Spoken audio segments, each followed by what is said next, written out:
pharma industry, as our Honorable Prime Minister is very fond of saying, we are the vaccine hub of the world.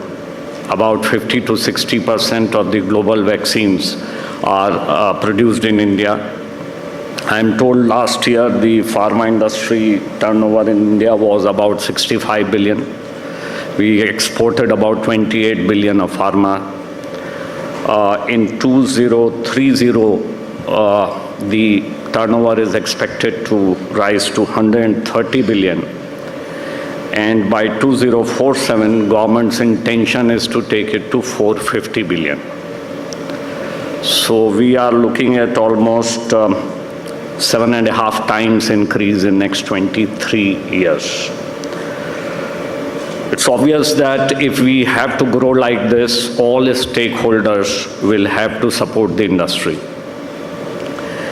And representing the government, especially from the customs side, I would begin by reiterating our commitment to supporting the industry in increasing the exports, and therefore I understand the importance of the unbroken chain also, because this is very important for the pharmaceutical exports. In fact, it is so good that this event is being organized at Hyderabad. Pradeep Panikar was just sharing some statistics from the air cargo complex Hyderabad. More than 60% of the export last year was of pharma products. So you could not have found any better place to hold this, Satish. In 23-24, almost 90% of the import consignments in the air cargo complexes across India, and about 93% of the export consignments were facilitated. That means they went in without any human intervention from the customs side. In fact, the statistics at Hyderabad is even better.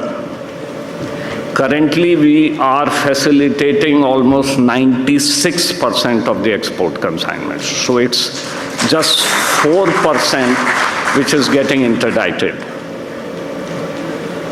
Having said that, it is also important to, in a way, recognize that there are industry-specific issues. As I began by saying that, if the pharma industry has to grow at the pace in which the government expects it to grow, industry expects it to grow, each of us would have to do something more than what we are already doing to support the industry. I'm told one of the major issues which has been plaguing the industry logistics is about the containers or the cold chain containers and their clearance directly to the importer's premises or clearance directly from the exporter's premises. There have been views that when the marine containers can be allowed, why not these these cold chain containers? Readily, one or two things I am saying only to leave a food for thought for all of you, to come up with some options, some proposals, so that we could quickly consider it in the government and see what best we can do about it.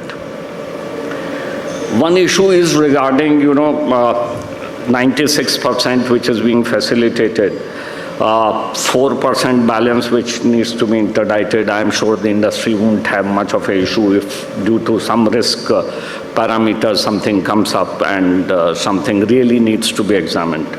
The whole issue is that if the container can be taken to the premises of the pharma manufacturer or the exporter, importer, the cold chain remains unbroken. So the issue is of accounting for of these containers.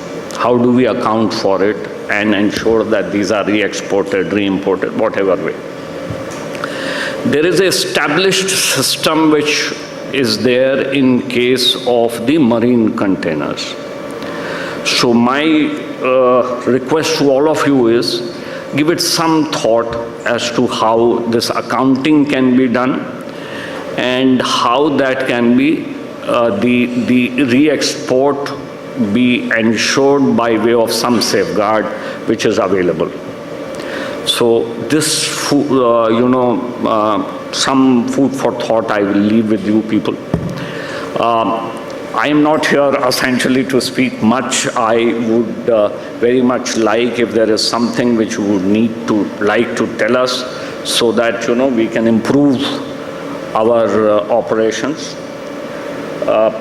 Let me, conclude by wishing all of you a very enriching, good deliberations here.